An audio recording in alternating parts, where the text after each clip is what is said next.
Mr. Dari, can you see my screen? Yes, I can. All right, I can great. see it.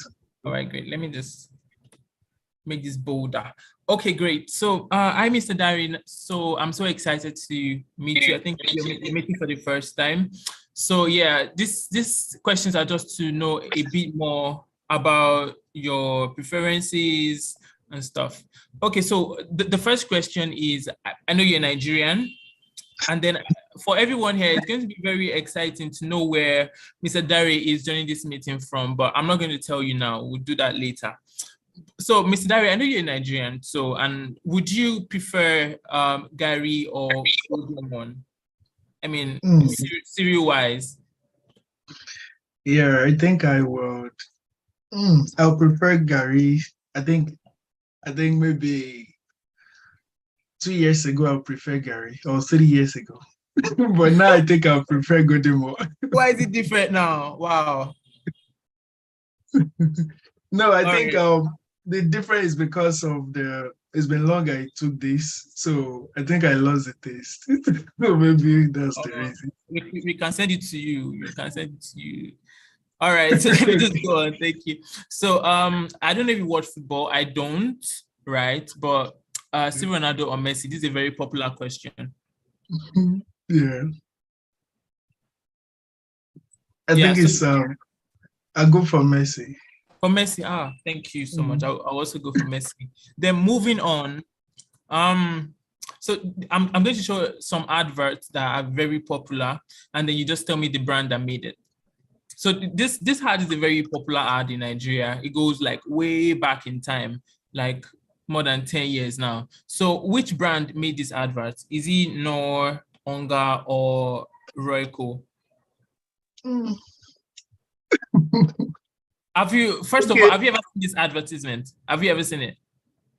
I can't remember, but I could remember the seasonings.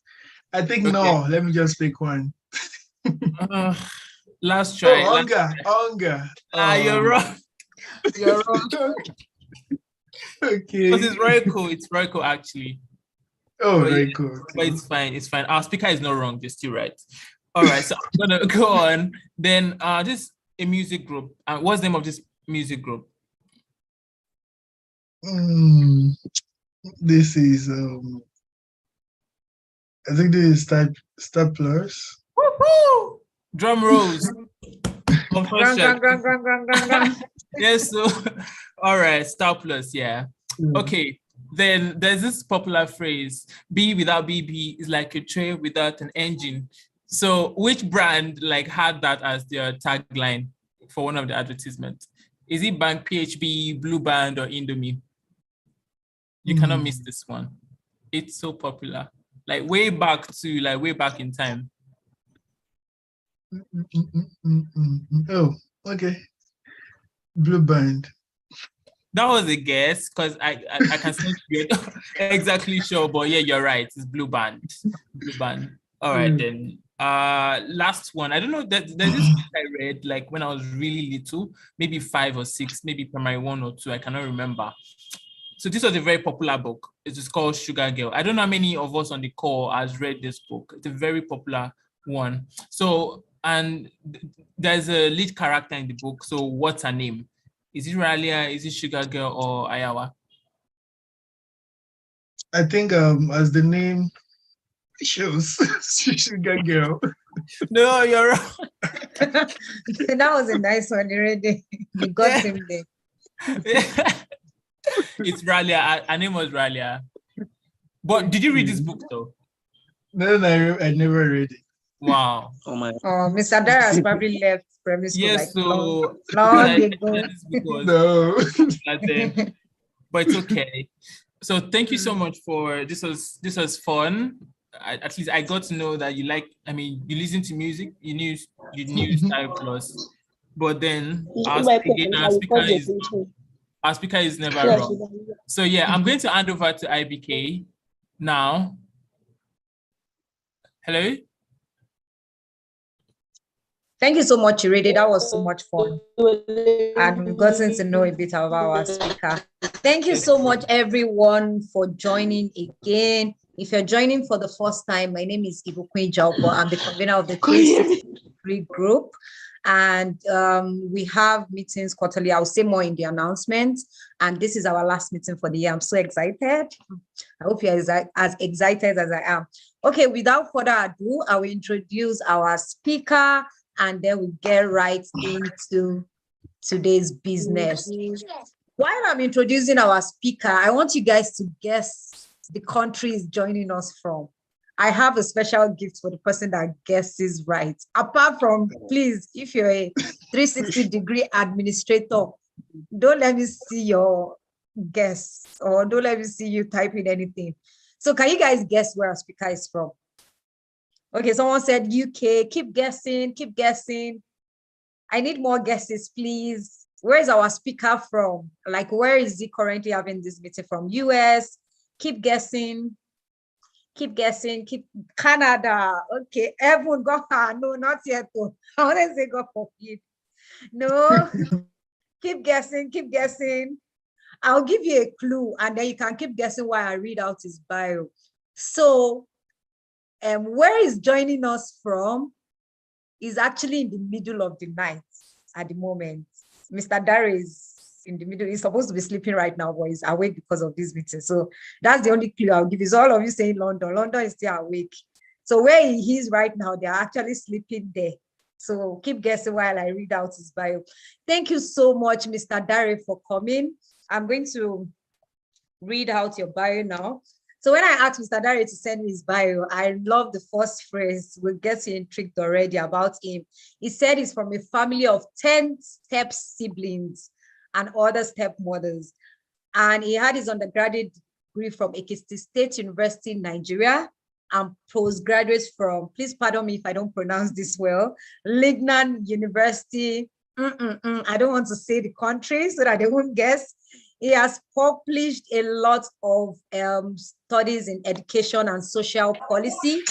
He founded YouthAid Empowerment Foundation, where thousands of young people have been reached out and many have been given support, ranging from scholarship and other opportunities. He's currently residing in Dash with his wife, and he works there as well. Who can tell me the Dash? Australia, Turkey? No, nobody is guessing right. Anyways, I just have to tell you guys the answer. Mr. Dare is joining us from Hong Kong. Thank you so much, Mr. Dare, for joining us. I got to know Mr. Dare through one of our mentors here, Mr. Steven. And the first time I spoke to Mr. Dare, I just knew that we had to bring him here. I was so worried about the time difference, but Mr. Dare was like, don't worry, I got you. I'm going to wake up in the night. It's currently 2 a.m. Am I right, Mr. Dare? I think it's currently 2 a.m. or 2:30. Yeah, just six minutes before 3. 3 a.m. So please, let's show him some love in the comment section for waking up in the middle of the night, not to pray, but to attend the 360-degree meeting. We're so grateful. We're so thankful to have you here. I've heard a little of your story, and I can't wait for you to share it. Thank you so much for coming. Thank you so much for even supporting this group before you even came as a speaker. We really do appreciate you. And I will hand over to you now. Oh, thank you so much, Ms. Iboko. And I want to welcome everyone as well.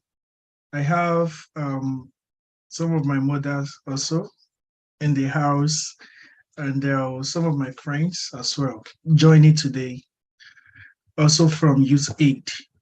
And I'm very excited to be talking to us today and be sharing my experience. And I hope that the little I'm going to say today is going to go a long way to helping everyone, or everyone who could relate with my experience would be able to get something from there and be able to move on in life. So thank you so much for inviting me to say something about my experience. I would like to share my screen, and yeah, so I discovered that I have like 30 minutes, right? Yes, please, sir. So can you all see my screen? Right. Yes, we can. Okay, thank you so much. So I'm not going to. So today I'm going to say a little bit about my experience, and I'll try to make it um as fast, direct as possible. So at every stage of my of my life which I'm going to talk about today, I'll make sure I talk about some significant things that actually happened so that I won't take a lot of time, and I'll still be able to provide the information and the message I have to provide. So at every aspect of everybody's life, we have some people who were there, who were part of our lives, and some significant things that happen at every stage of everybody's life. So that is exactly what I'm going to be talking about today. And I'll be saying those things that are very significant to me, and how I went through those things, how I overcame, and until I reach where I am today by the grace of God. So, first, I'm going to just give us an overview of what I'll be talking about today. So, quickly, I'll try to introduce myself just to say brief things. Then, I will talk about my childhood. I'll talk about some other things. So, very quickly, and I'll show us some pictures at the end of everything. So, please, if you could not hear me at any point, please just let me know. So first, there will be some funny pictures I'm going to show us today. It doesn't matter, just to bring us back. So introducing myself, I have this particular picture I'm going to show. I just make a sticker of myself here, and uh, frozen. If anybody should see this, maybe say, this is not you. This is me here. So first, I'm married. About myself, I married like 2 months, few months ago, and that was when I came to Nigeria. Last time I came, and I am the first and the third born. Some people will be saying, "How is that possible? How would you be the first and also the third born at the same time?" So what I mean by that is that I am the firstborn of my mom and the third born of my dad.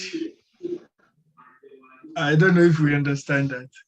So, but I think I will explain better later. Is anybody talking?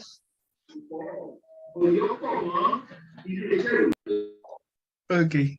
So maybe we can try to control the background noise. So the first and the third born.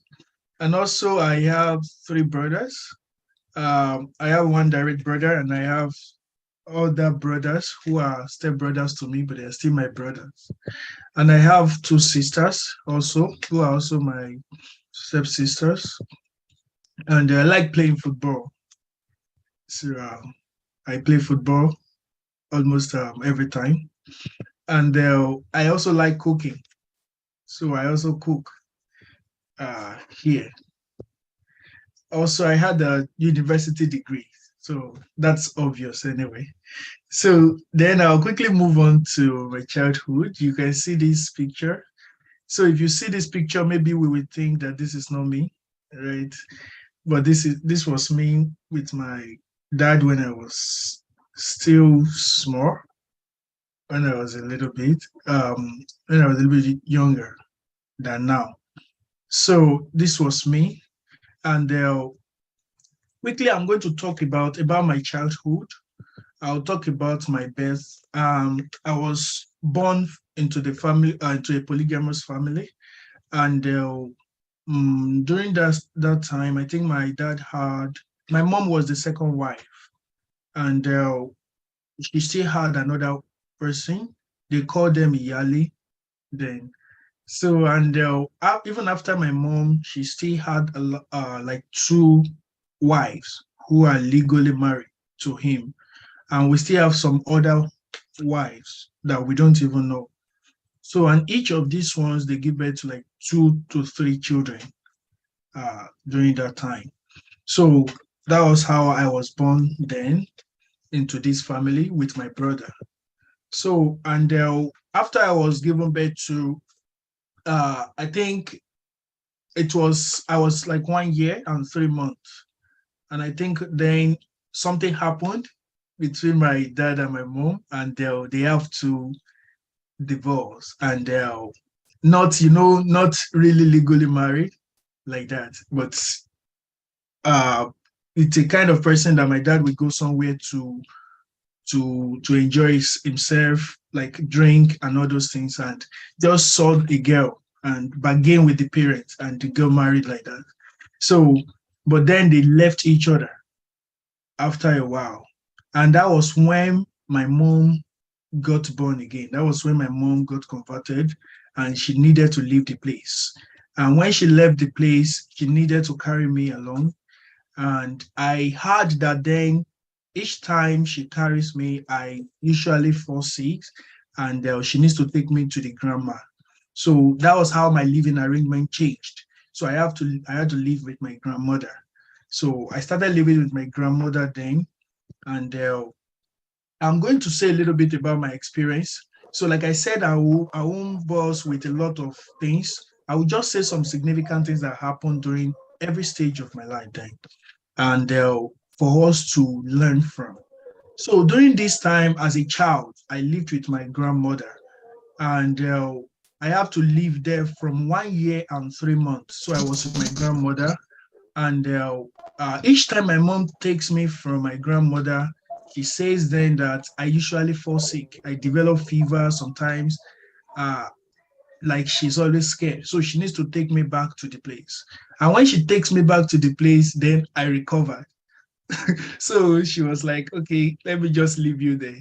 So she left me there with my grandmother, and I lived with her. My grandmother sells beers. We sell alcoholic drinks. I have a lot of people surrounding me, and I'm going to talk about that later. So I have to stay there. And from 1 year and 3 months, I began to grow, and until I reached the age of when I can go to primary school. So I went to IDC primary school at Oluloyo. So from there, I was growing up, so I developed into that environment. Then I was still practicing the Islamic religion. We have to go to mosque and do a lot of things like that. And so after some times, it got to a point that I began to drink. I Because I developed into this environment. And you know that there's no way you will grow up from 1 year and 3 months old and into such environment. I'm going to talk more about that later. But the significant thing I would like to talk about during this time is when I was a child, still staying there, I was abused by somebody who is very closely related to me. Then we're staying together. You know, as a child, I didn't know a lot of things. And in the middle of the night, every night, she would just ask myself, and I have a brother then, who take off your pint, take off your trousers. And as a little child, we do that constantly every time, until I can't remember, but for so many months, I was exposed to that experience. It was a trauma that still followed me all through until something happened to me. So, and as a child, when you are exposed early to something like that, your sister tells you put off your pint and do some kind of immoral things with you, and you are exposed to something like that in life, that thing sticks to my heart as a child. And I'm going to tell you the aftermath of it. So, also another thing that happens then was the schooling disruptions. My schooling arrangement and going to school then was disrupted. My mom was not with me, I was with my grandma, and then my mom would try her best to sometimes take me to a private school. And when I go to the private school, there was no money to pay the school fee, and they need to send me back to the public school. And another time I will have to, they take me back to the private school, and when she couldn't pay again, they send me back. So there was a kind of fluctuation, disruptions. I couldn't stay at school all through. And after some times, I think my dad told me I should go and learn mechanic. I think there is one mechanic in that environment. He asked me to go there and learn how they do this. It's not the real something. Just asked me to go and do that minion something. And it was somebody who told me that if I should go there, I'm going to spend 9 years, like carrying plates for those people. I would just be carrying plates, buying food for them for 9 years. I wouldn't learn anything. Maybe after 9 years, I will start learning things. And the person talked to my sense because I was already giving up at that time. I was already saying, okay, I think this is the next thing I need to do. But then I took the advice and I decided not to go. And don't forget, I was still with my grandma. So I have to carry crate of beers, go to the market, buy crate of beers. We go to parties. I have to sell the drinks overnight. Sometimes some parties will be till dawn, from afternoon till the second day. I have to carry the beers there and sell the beers to people who came for the parties. So that was what really happened during that time. A lot of things, the abuse, the school disruptions, sticked a lot of things on my mind during this time. And I'm going to talk more about the drinking, the smoking, and a lot of things like that happened after that. I just put this quote there. As traumatized children, we always dream that someone will come and save us. We never dreamed that it would, in fact, be ourselves as adults. I'm going to move on now.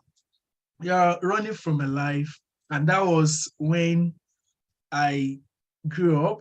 I managed to finish primary school. Like I told us that the school disruptions from primary 6. So when I got to primary 6, I was taken from that school as well. But I went back to that school and they accepted me because I was good. So the public school accepted me, and I wrote the common entrance with them then. So from there, I moved into secondary school. I was able to move into secondary school. But don't forget, something happened to me when I was a child then. The abuse was there, the environment I lived was there. And now I started drinking when I entered the secondary school. My uncle, for you to know that I have everything around me, I had an uncle who sells weed, Igbo. I believe everybody knows Igbo, in the same house where I live. I had an auntie who sells Riesler, the one they use to, they put the weed inside and they wrap it with that Riesler before they smoke it.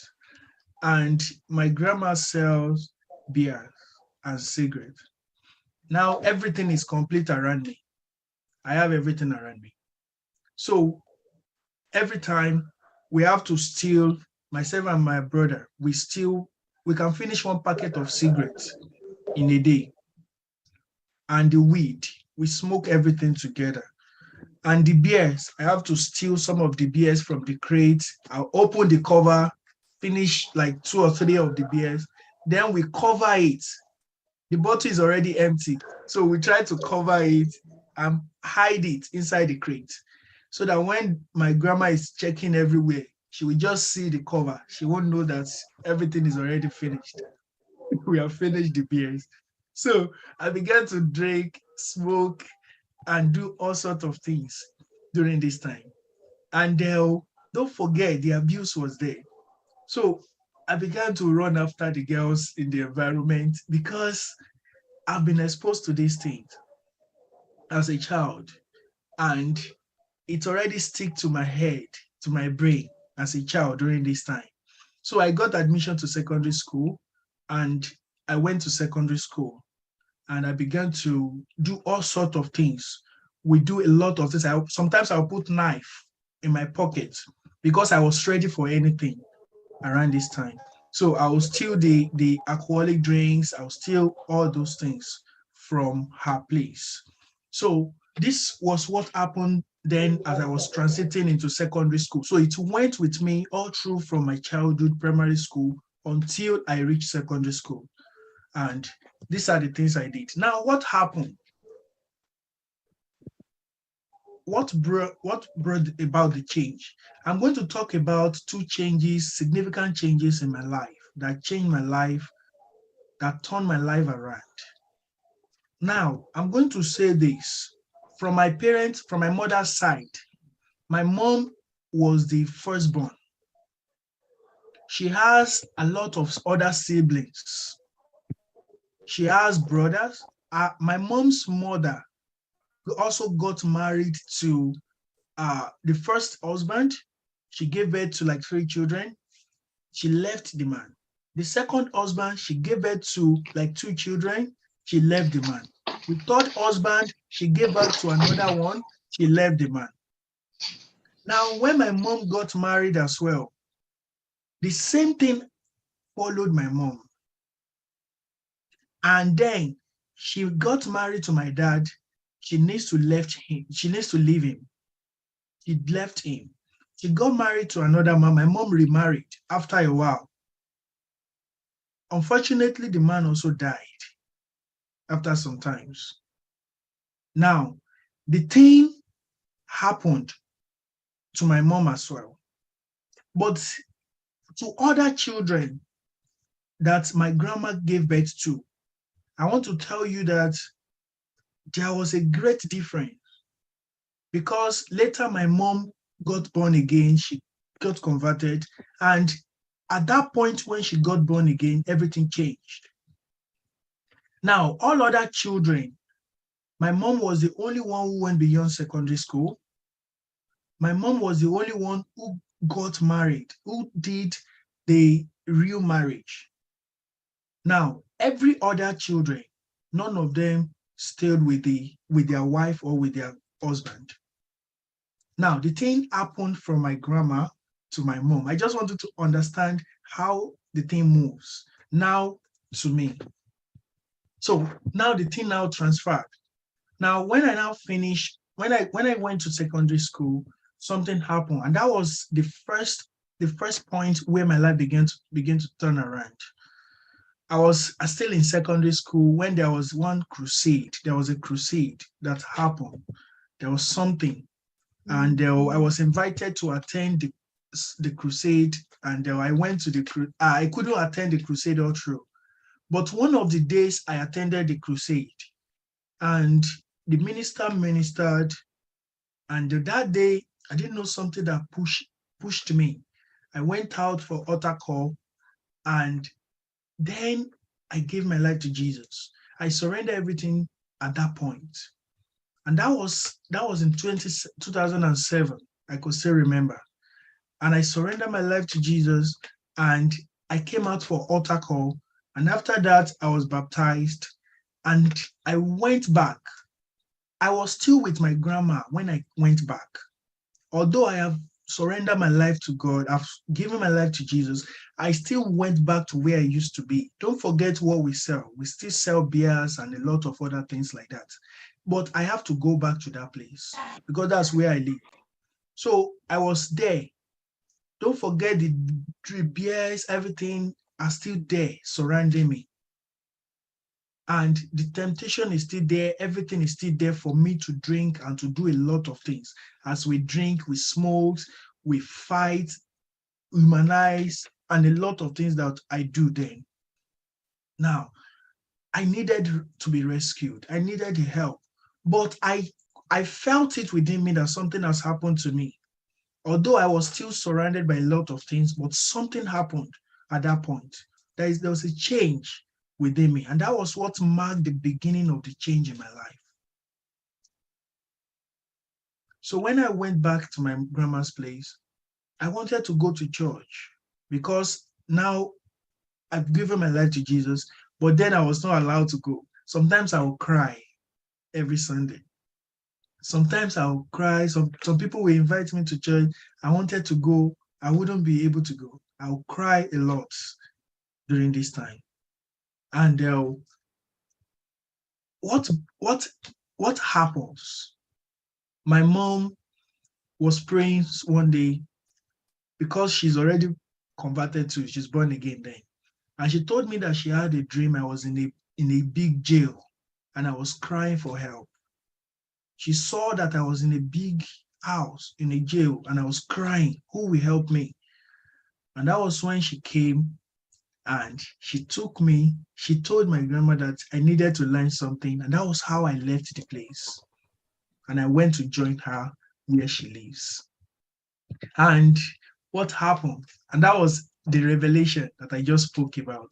God showed her, and I left my grandma's place. I went to my mom's place, and I started living with her.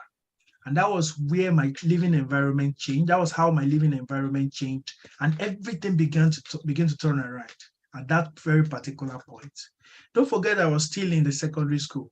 Then I joined the fellowship, the secondary school fellowship. Then after sometimes I was made the assistant president in my fellowship. And now I want us to know that there are a lot of things that happen that I just try to jump during this time. There are some times that I will have to trek from where I live, my grandma's place. I will trek to school. I don't know if anybody knows Oluloyo around Amuloko and Elekuro around Orania side, Orania, Bere.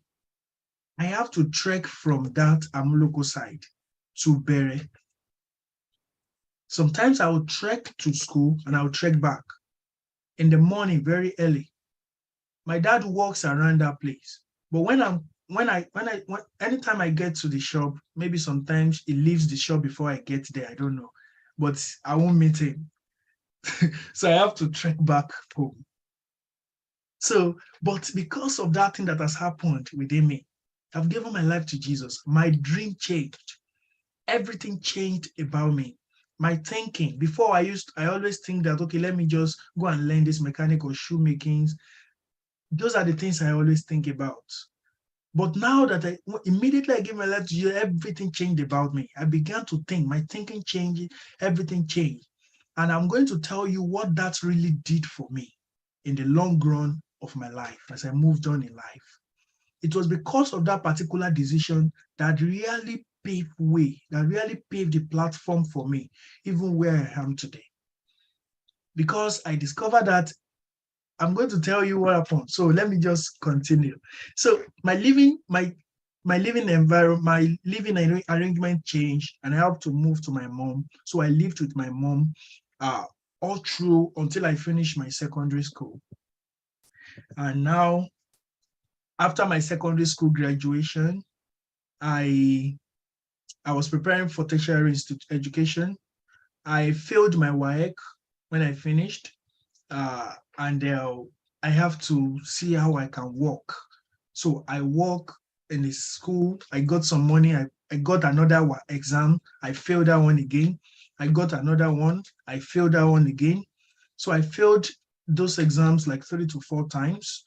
And though I was still with my mom, and I think the 5th time, then I got just 5 credits, just the 5 credits which I needed. It wasn't that I wasn't brilliant. I read all my textbooks during this time. Although there was no extra curricular activities, nobody to teach me, nobody to give me any extra teaching. I have to read by myself. I contributed 20 naira, I think then, to buy my physics, chemistry, and biology.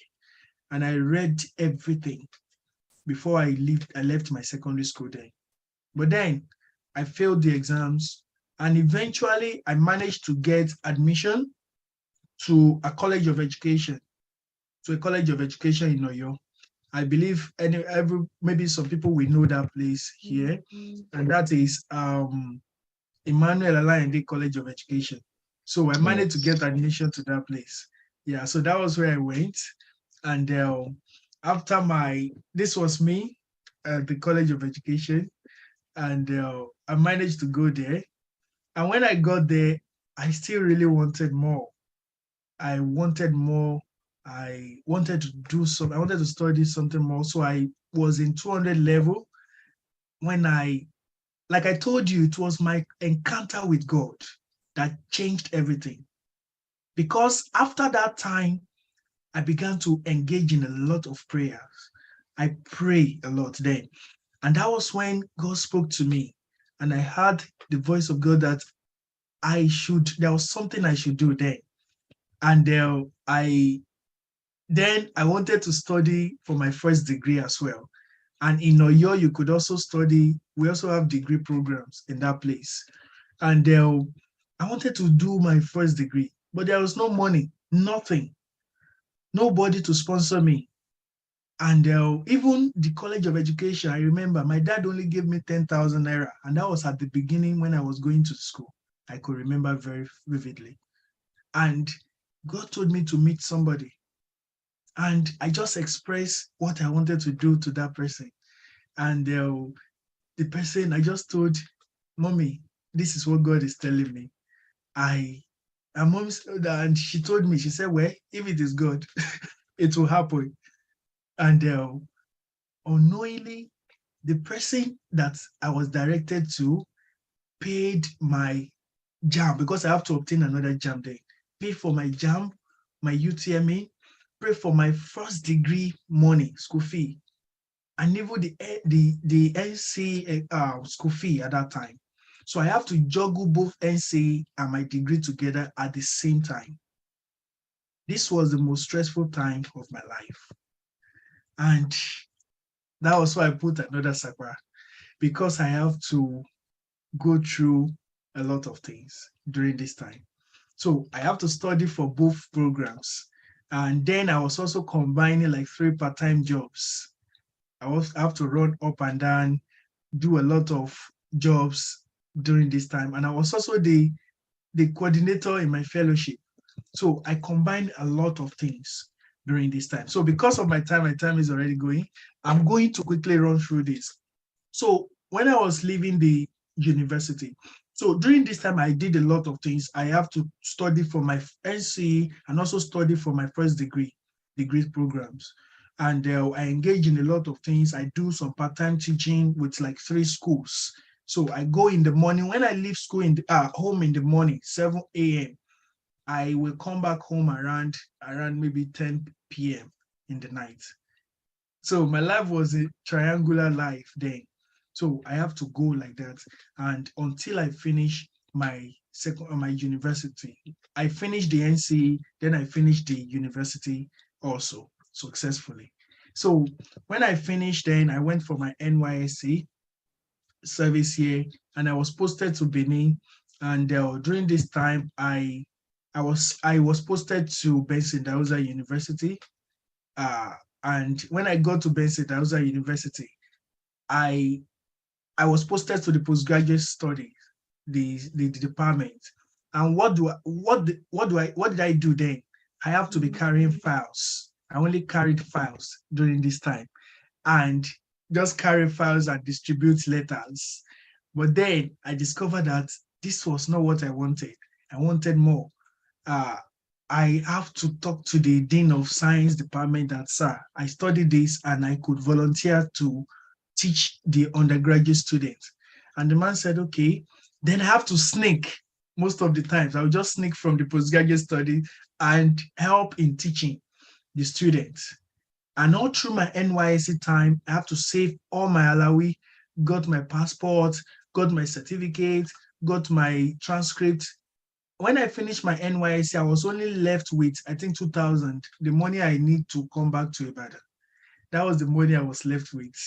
And I went for that. I did everything. Those are the things I added to my CV then.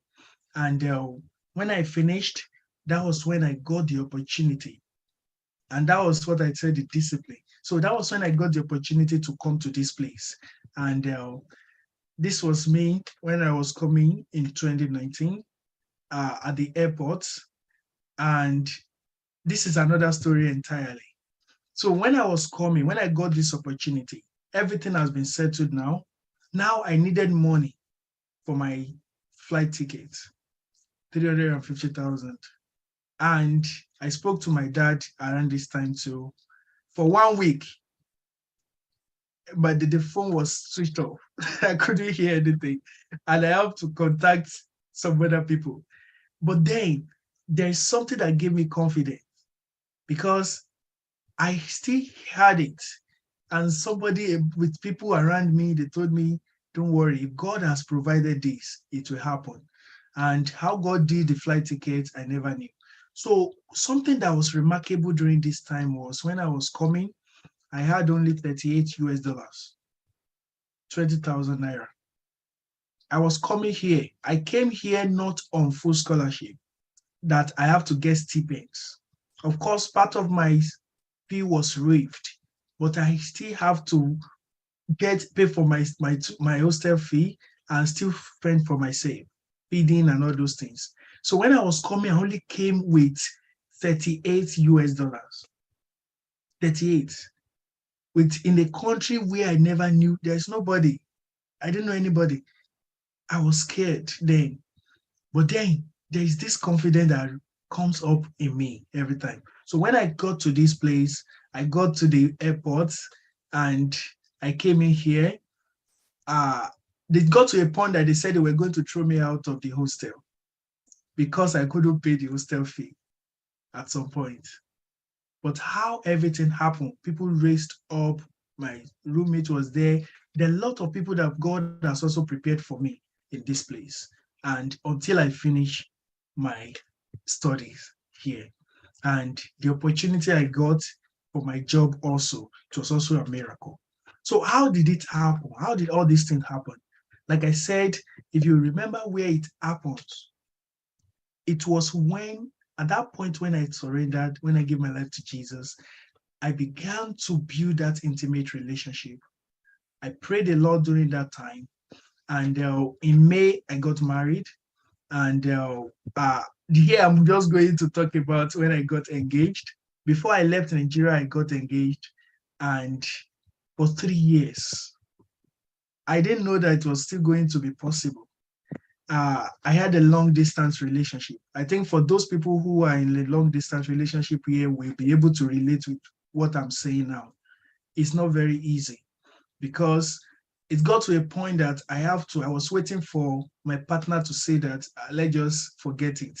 Let everybody go his own way. So I was waiting for that.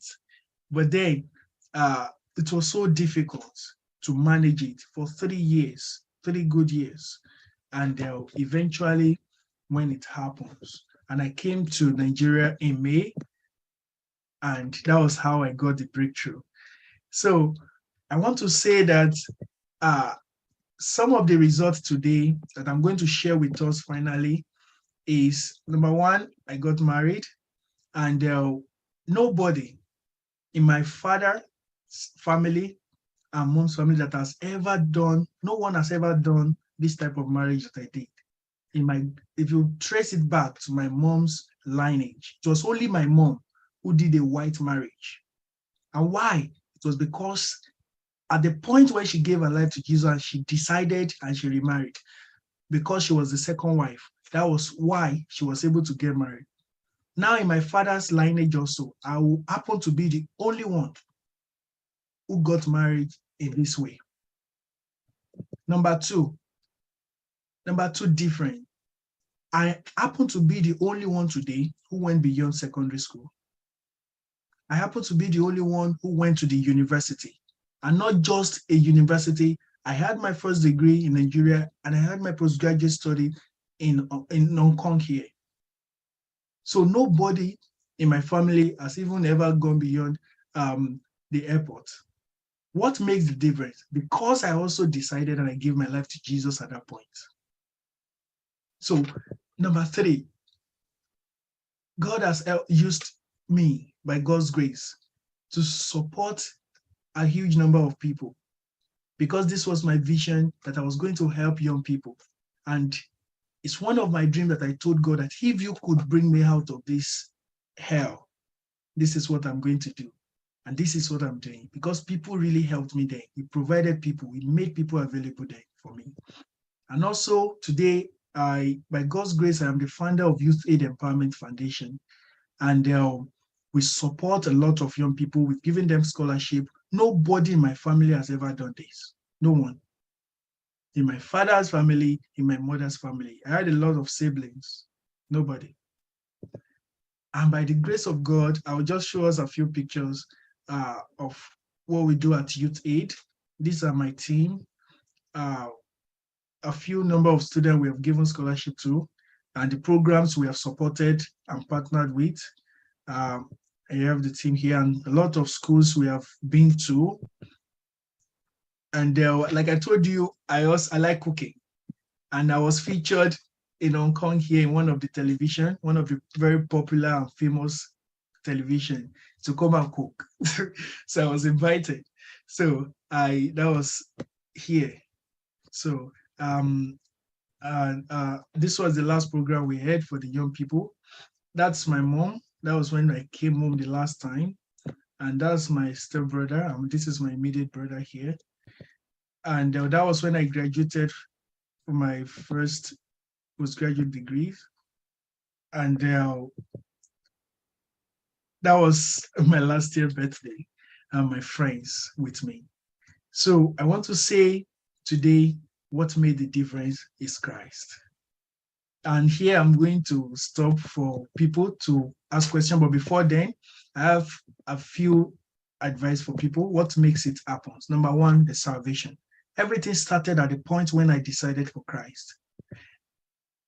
My real progress started at this point. Number two was the struggles. I went through I struggled. And these struggles were the manuals for my success. Number three, mentorship.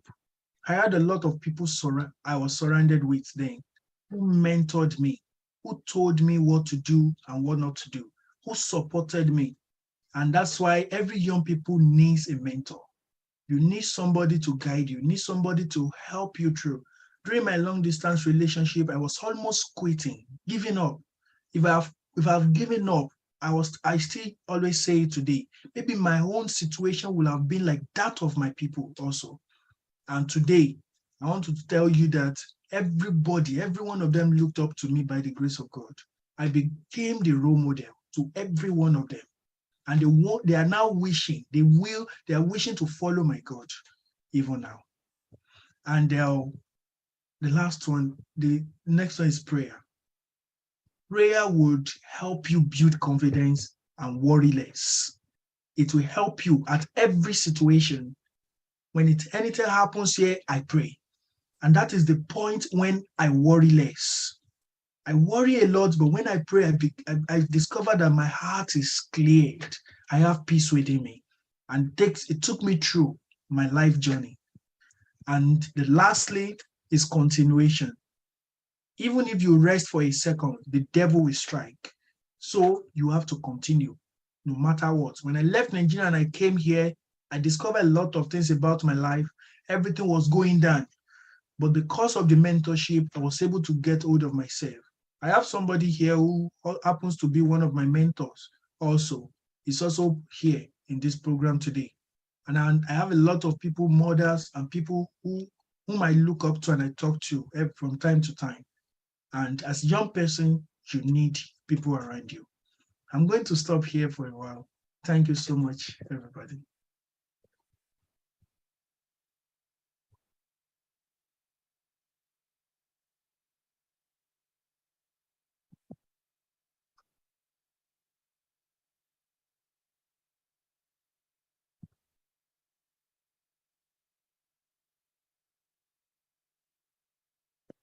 Oh, for long, I was literally begging for you to unmute me.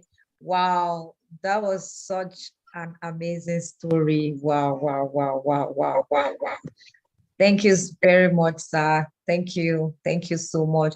I'm so sorry I didn't get the details about YouthAid before the program. If you could please put the link, maybe if we can follow you on Facebook, Instagram, so that, and maybe even your website, so we know how we can support, or if we want to be a part of what you do, how we'll be able to do that. Thank you so much for sharing that with the whole of your heart. That was so inspiring. I mean, you gave me the tip of the iceberg, but this is a lot. Yeah. Over to you, Tolu. Yeah. Good evening, everyone. Please, can we hear me, please? Yes. Yes, we can hear you, Tolu. I want to thank Mr. Dari. Thank you so much for that inspiring lesson. I was just stuck. I was glued. I was like, wow. I kept taking more and more. And God bless you so much for coming to share with us and encouraging us and sharing a bit of your life so that others can, take it and apply what they did to in their lives. We're so grateful for your presence and for honoring our invitation. And we say, God bless you so much, sir. We'll say thank you so very much. Thank you so much, sir. God bless you. It's been a very interesting time with you. Concise, very encompassing and wonderful. Thank you so very much. And we're grateful. So quickly, I'd like to ask if you have questions, please, can we just drop them in the comment section so that we can ask him all the questions at once and all. So if there are questions for our speaker, please I'd like you to put them on the page, on the comment section so that we can go straight away. But before then, sir, I wrote down some questions myself to ask you before I start to add other questions and all, I was going to ask you about the mentorship, if you had the mentor, because first of all, thank you for mentioning that part. I was thinking, this man is so ginger, like your motivation is top notch. I was thinking you did all that yourself, like pushing yourself, like, what kind of person is this? Like I thought you were all by yourself, because you knew what to do, just had to do it. You loved prayer instantly. You wanted too much success, you wanted to just get to the top. And I kept thinking, how can this person be all by himself? But thank you very much for mentioning that part of mentorship, which is very important. And so I think I'll just keep that.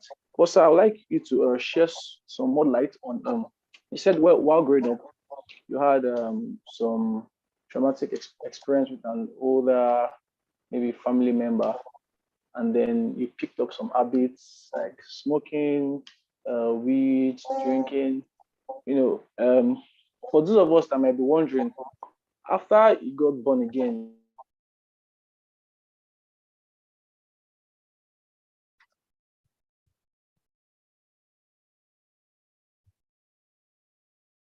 did the habits just vanish? Did you have, if you don't know,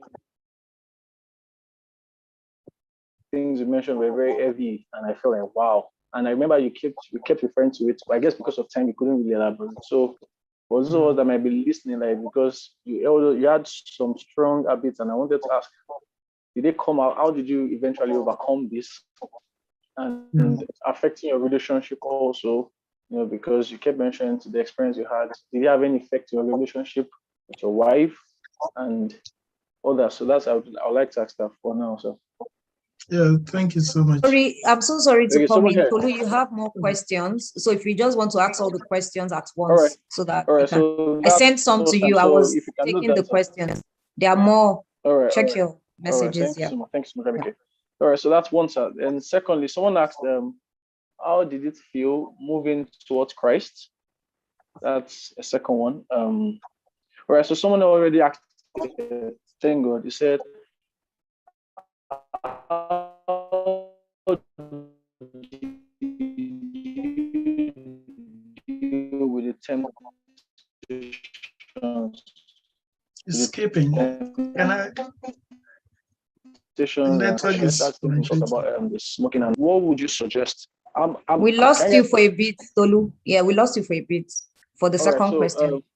All right. So the second question, sir, it says, how did you deal with the temptations? Someone asked, how did you deal or overcome the temptation? So I guess some people. Someone asked, who is new with the salvation thing? Well, I actually didn't get out that part, but this comment came with the fact that, with the question of how did you deal with the temptations? And someone is also asking again that concerning the habits, how did you overcome them? So I guess that's the top question on the minds of a lot of us. So we have like 3 questions for you to answer. The temptations, how did it feel moving towards Christ?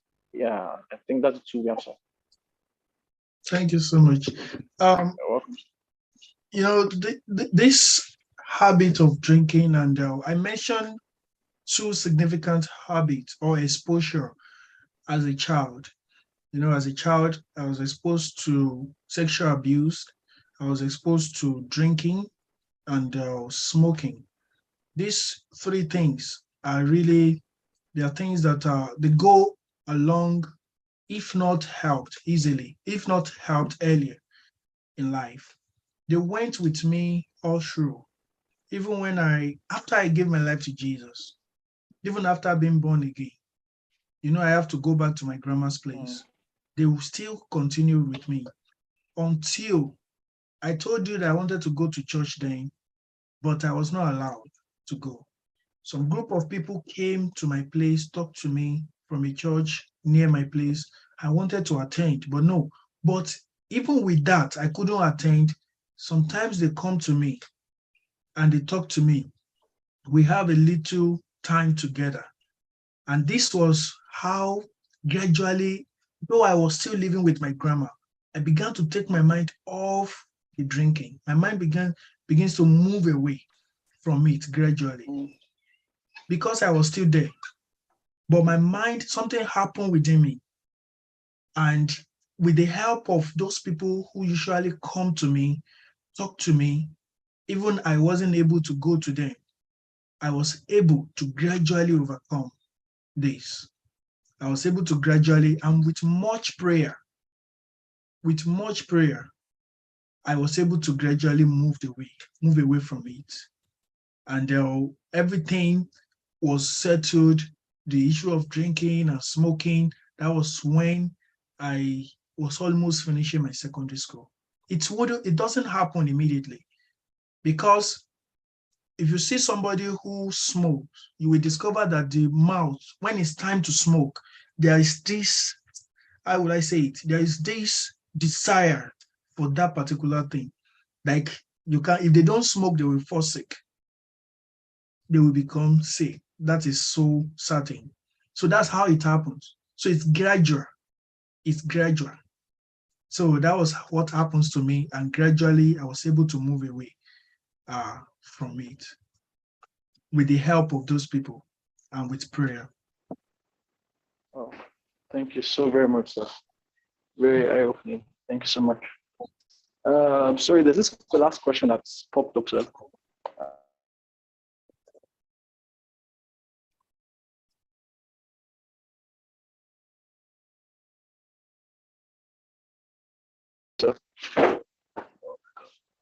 I couldn't hear the question. Yeah, Tolu, we lost you for some seconds. Yeah, I'm so sorry. The devil is a liar, really, because my network has been perfect until now.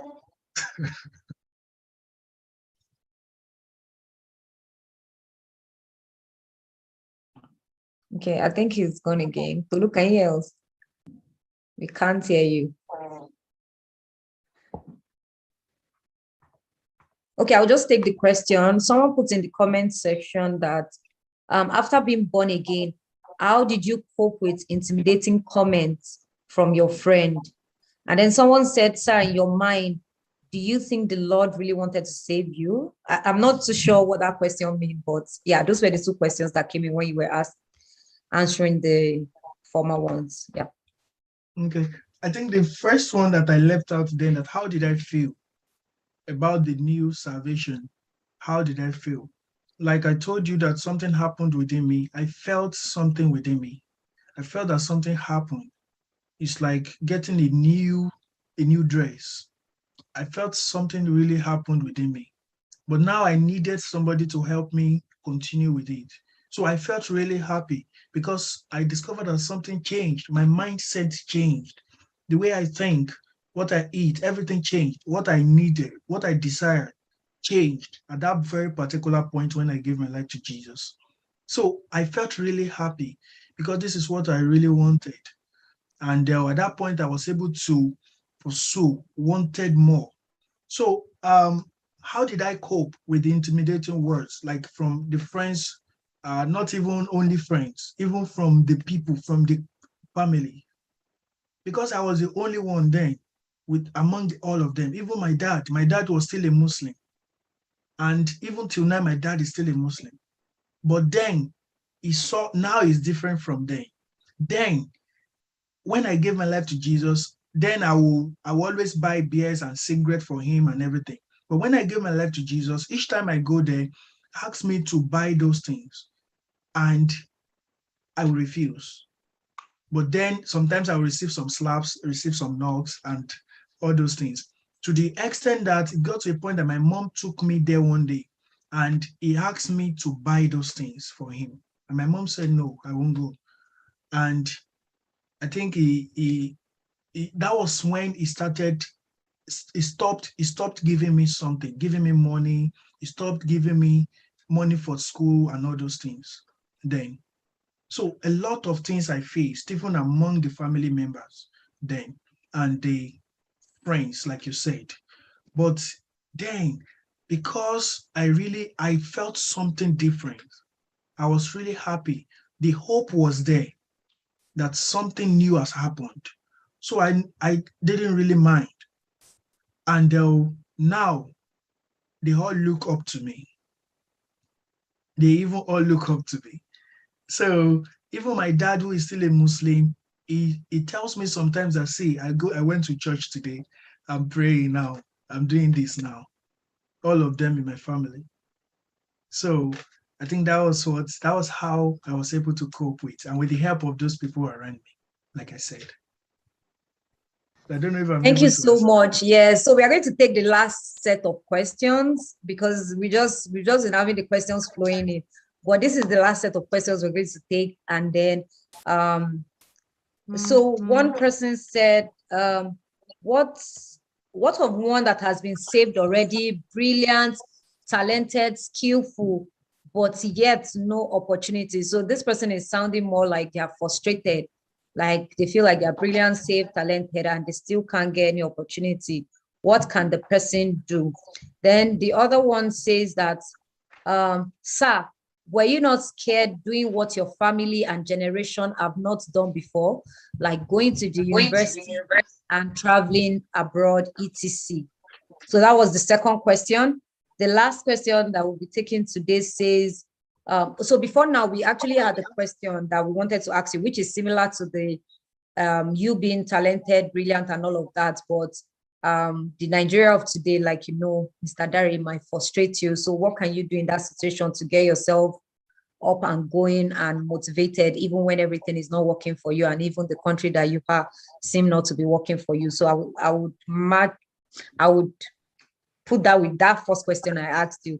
Then, like I said, the second question is, were you not scared of doing things your family had never done before? Then the very last question we're going to take for today is, what does it mean to be born again? So someone would like to know what it means to be born again, and probably you can also use the opportunity to lead them to Christ, since they are asking. Okay, so yeah, I think that's all. So, and that's where we end the question. Thank you so much. Thank you so much. I think I will answer the first question. If you are talented and yet there is no opportunity, and you said, like you said, you are born again and you are talented, you know you can do these things. I want you to note something. From what I have said, my coming here and getting the opportunity I got didn't just start from just sitting down after I was born again. Like I told you, that it all started when I was doing my NYC. I told you that I only went home with 2,000 naira. Then I avail myself of every opportunity. Everywhere I find myself, then I try to look for what I can do. I try to look for what I can do to make myself competitive. I pray, of course, and I work. Now, like I told you, I approached the head of the university, even the vice chancellor. I went to meet him. because I was thinking I'll be retained when I finished that time. And I went there and I told the man, please, I wanted to volunteer to do this. And they gave me that thing. And I added it to my CV. And apart from that, I do a lot of other things. I use my money to prepare because I know I wanted this opportunity. I wanted a scholarship. So I prepared for it. I used my money, all my allowance to get my passport ready, get every other document ready that I know. Even I know I was going to go, I was going to get this opportunity, but I need to prepare for it. But I don't even know when it will come. I don't even know that it was going to be as fast as after finishing my NYSC. So as somebody who is still in the country and you know that you have this talent, you have the gift, what is it you want to do? Is it the business? Do you want to go into business? Do you want to study abroad? Do you want to further your studies? Prepare for it. Like if the opportunity has not come, make a way for those opportunities. Like prepare, get those things that will make you competitive. We are in a competitive world now. Even for scholarship, they are not really easy now. But you have to prove yourself. You have to make yourself, avail yourself of every opportunity that will make you competitive. Attend workshops, try to get skills while you are waiting for those opportunities. Pray, attend workshop conferences if you want to do master's or PhD. If you want to do job, apply for a lot of scholarships online. Invest in data. Don't use your data to watch some other bad things online. Invest your data in searching for opportunities. Volunteers for non-government organization, international community. Join people to doing this community service. Add them to your CVs and look for the opportunity in that area where you want to do, what you want to do. All these things will give you more opportunity. And before you know it, opportunity will come. And when it comes, you are already prepared for it. It will definitely come. If you're a child of God and you are praying, it will come. Even if it takes time, it will still come. But when it comes, will you be ready for that? That's the question. Do you have what it takes at that time? Or will we pick somebody else? Because you are just praying, you're not preparing, you're not getting what is required. Of course, mercy can speak sometimes, but you need to prepare for it. So that's what the Bible says. You walk and pray and you continue. And somebody asked that, so you continue in what you believe. Don't say because God is not giving you that, you are not getting this and you want to stop. You want to do what others do. Yahoo, you want to do some other shortcut. If you do that, then that's a way that will lead to another destruction. So you have to stick to that way that you have already known. And somebody said, am I not scared doing what my generation has not done before? I want to tell you that today, the only thing I can be scared of is when I backslided, which I pray it will never happen by the grace of God. That is when something I can be scared. And that is when I'll be scared of what will happen to me. But as long as I still stick to what I believe and I still pray and I'm still with God and I still continue in this journey, I believe that even if anything happens, then I still have a backbone. I still have somebody behind me. I still have God behind me. So I'm not really, I shouldn't be scared. Fear shouldn't be part of the language that should be used in this context. It is God who has done it. Then if anybody wants to ask me, they should meet God and ask him. That is it. So then what does it mean to be born again? What it means to be born again, it really means to be able to give everything about yourself, your worries, to God, to a supreme God, to a metaphysics being, to be able to give everything, your worries, your anxieties. As the country is now, everybody knows, but you give everything to him. You are working hard as much, you are praying and you are believing that something will happen some days. I know how it is. I came to Nigeria this year, and when I came to Nigeria, I saw that it was even 10 times worse, like places I used to see. It was 10 times worse, the road, everything, more than when I left. because I was expecting it to be better than that. But when I got there, I was frustrated just within the days I spent. I know how it is. And that's why you see a lot of like 360 degrees guys, they are providing opportunity for young people for you to hear this information. And other organizations, this is what they are doing because we know what is happening in the country. So avail yourself of those opportunities. So what it means to be born again is to totally surrender to God and give all your worries, give your life to him, surrender all your doings, and let him take hold, lay hold of your life totally, like everything you have. If you are humanizing, you are drinking, you are lying, there's a part of my life I forgot to tell, and that is when I made the restitution. I had the message on restitution. I told you that I used to take drinks, beer, steal money from my grandma. And when I was in the university, I have to come back to my mom, to my grandma around 10 p.m. in the night. And I said, Grandma, please, I used to drink your beer. I open it and I drink it. I steal your money. I smoke all your cigarettes, one packet of your cigarette. I finish it before night that day. I do this. When I go to party to sell beers, I'll keep some of the money with me. I don't give you everything. I tell her everything. I was expecting her to curse me, but she prayed for me. And those are the things that shows the genuineness of my salvation. And these are the things you need to do. You need to surrender first. And after you have surrendered, you need to repent, acknowledge yourself, repent, and surrender. And from there, a new life will begin. And from there, you will see a change and a turnaround from that point in your life. So today, I think it's an avenue, an opportunity for everybody, every young people here who are also willing or who doesn't know what it means to be born again, to experience that new birth, to experience what it means.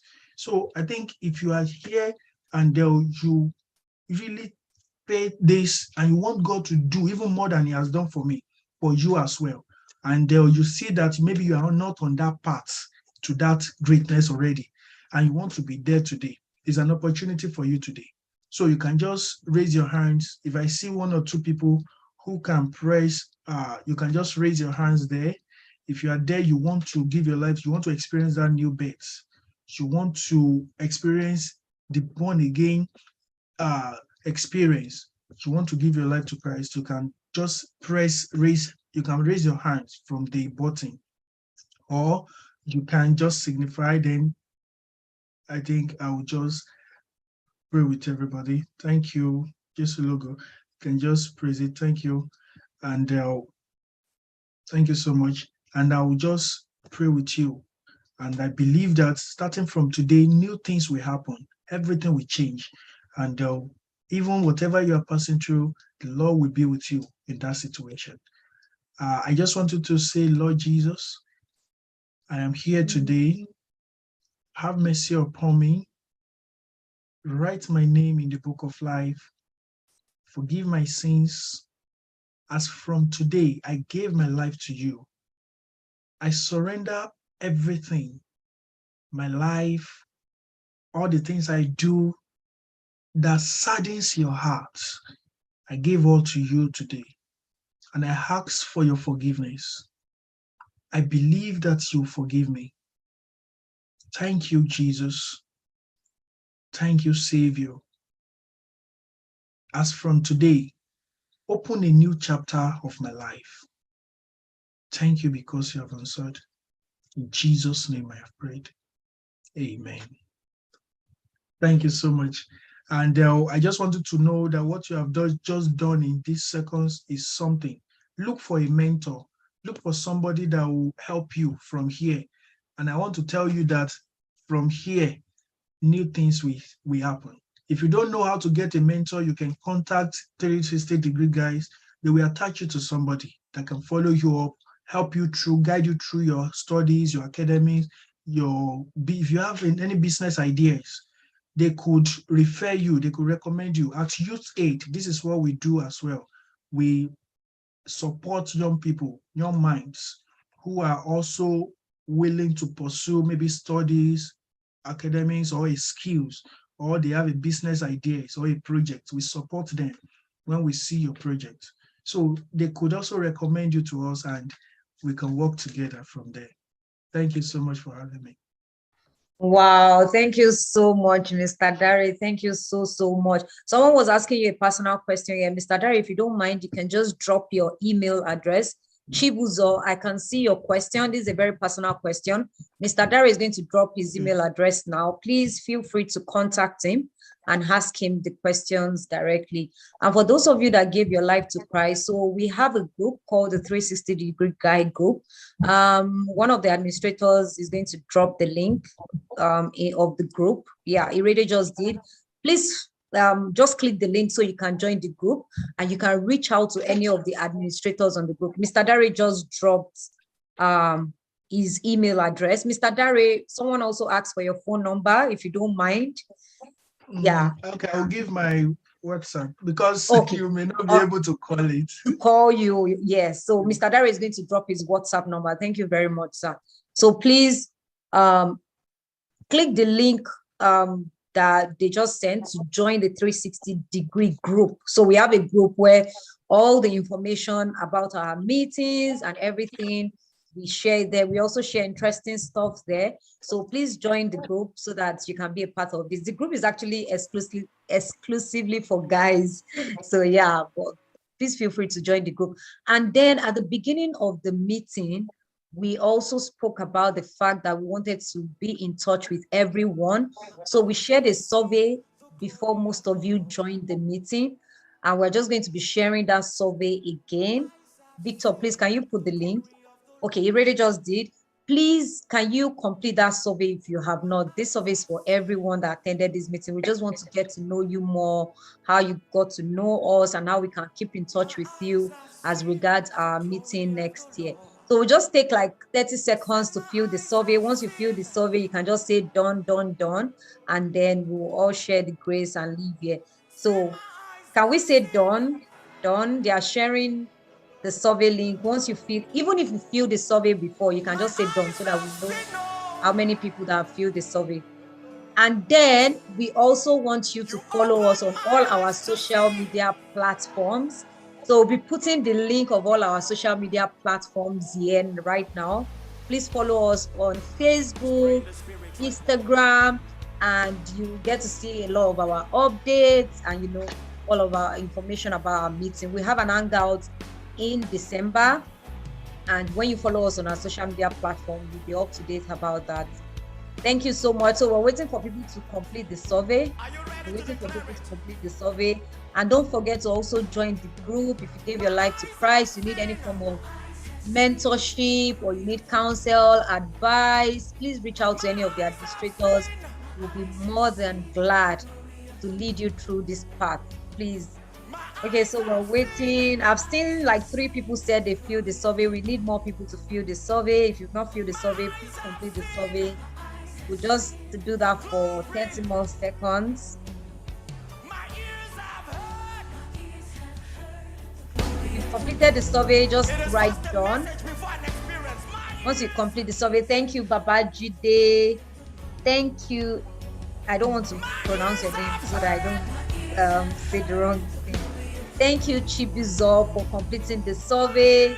If you have not completed our survey, please do. If you also like to join the group, don't forget to click on the link to join the group. Thank you so much. Don, Jomiloju, thank you. Joshua, thank you for completing the survey. We'll wait for 2 more people. If you've completed the survey, just say done, done, done, done, done. Everybody should please complete the survey. Please complete the survey and follow us on all our social media platforms. We have a YouTube page and this meeting is live on YouTube. Please send the survey. Someone is asking for the link to the survey.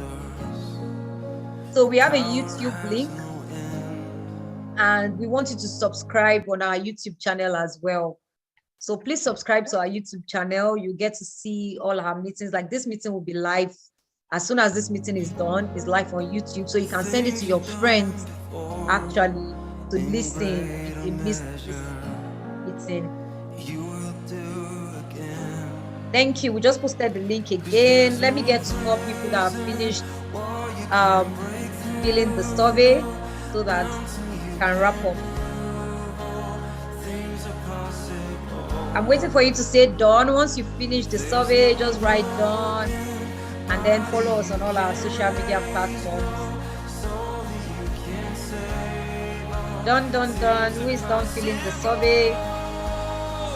I'm not seeing any done. Okay. Adioye, thank you so much. Done. Mr. Steven, thank you. Thank you so much. All right, so I'll just do a few announcements. Again, I would like to thank everyone for coming. This is the 360-degree guy group. I know a lot of us are new. Thank you. I'm still seeing it done. And like Irede said, we're a group of guys. Our meeting, by the way, is open to everyone. But the 360-degree guy group is majorly a platform that is set up for guys to become godly men in the future. So through people's experiences, you know, through these meetings that we do and many other things, we actually encourage boys to grow up to become godly men in the society. And I'm so glad to have you here. Like I said, if you want to connect with us, we've posted so many links that you can use to connect with us. If you join the group, you can reach out to any of the admin on the group, and we will sure provide any guidance or any mentorship that you may want. And I would like to say that this is the last meeting for this year, the last Zoom meeting. We do this quarterly, so we usually have 4 in a year. So, and this is the 4th one, but we usually have a physical hangout in December in Ibadan. So if you're in Ibadan in December, please stay glued to our social media pages. We'll be sharing all the details about that hangout. It's always so much fun. Like seriously, you can even go to our social media page to see some of the pictures from previous hangouts, and you can tell for yourself that we usually have so much fun during the hangouts. And please invite others. If you know any guy that is struggling in whatever area of their life, trying to know Christ more, trying to get a job, you know, trying to japa, you know, we have all the available resources to guide and direct people. We don't have all the answers, but we can always point you to people that will help provide those answers for you. So you don't have to walk this path of life by yourself. Things can be so frustrating, and it might be like nobody's listening, nobody cares, but we're here for you, and we would always direct you to the right person to walk you through this journey called life. Thank you so much again for joining, Mr. Dari. You know, we cannot thank you enough. We're so grateful. We're so sorry for stealing your sleep tonight. We hope that you'll be able to go back to bed and get ready for the day. Mr. Dari is actually 14 hours away from my time. God is amazing. God is amazing. Thank you so much for your time, for your dedication to young people. I see the work that you're doing, and please feel free to follow Mr. Dari. He dropped his email and phone number. If you just pull up the comment section, you will see it as well. So please feel free to send him an email, send him a message, ask him more questions that we couldn't take on this platform. And now we're just going to do the closing prayer. And just so you know, after the closing prayer, we always do a little networking when everybody leaves. So if that's you, after the closing prayer, stay tuned to enjoy the music with us, to meet 1 or 2 people before you log out. Don't just, after closing prayer, don't just leave like that. You know, stay, you know, to introduce yourself to someone, to tell us about yourself, to dance to the music that Palan will be playing before you then log out. Is Pastor Adele still on the call? Can you give us a closing prayer, please? If you're still here, Pastor Adele. I saw you earlier. Okay. I'm not too sure if he's here. Can anyone see him? Okay. Tolu, do you want to give us the closing prayer then? Tolu, are you there?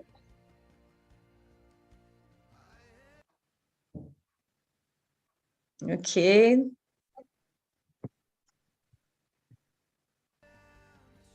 I'm trying to see who else. It seems the 2 people I called are not on the call. Hello? Okay, Tolu is there. Okay, Tolu, Yeah, just give us the closing prayer. Hello. Yeah, we can hear you. I'm so sorry. The rain is a lot and it's really affecting my network. Okay, sorry about that. We can hear you now. Sorry, guys. Hello? Okay. Yes, we can hear you if you can hear us. Can you hear us? We can hear you. Okay. Uncle Wuyi, do you mind giving us the closing prayer? I can see you on the call. Hello? Okay, Tolu, I just assigned someone else because I think your network is back and forth. Moses Olaleye, please, can you give us the closing prayer? Okay, wow. Everybody have been calling seem not to be here, or they can't hear me. I don't know if they can't hear me. Can every other person hear me, just to be sure that? Hello, I've just been on mute. Can you hear me now? Yes, we can hear you. Please give us the closing prayer. Okay. Yes, Father, we thank you. We bless your name. We adore you. We thank you for this laudable program. Thank you for the host. Thank you for the presenter. Thank you for the numerous listener. King of Kings, we then pray, oh Lord, that this program will have meaningful effect on the people you have really prepared their heart to hear it in the mighty name of Jesus. Amen. Everybody and every youth that has been able to link up with this program from this night, this program will have positive effect in their life, and they will have testimonies also. Amen. In the mighty name of Jesus. And so shall it be. For in Jesus' mighty name we pray. Amen. Amen. Thank you very much, sir. On that note, we've come to the end of this meeting for this year. Thank you so much, guys, for joining. We hope to see you all in the hangout. And more importantly, we hope to see you in the January meeting by God's grace. Have a good end of the year and Happy New Year in advance. Like I said, please dance. Don't leave. Thank you very much. Connect with people, send them messages, and yeah, but we are officially closed. Thank you, everyone.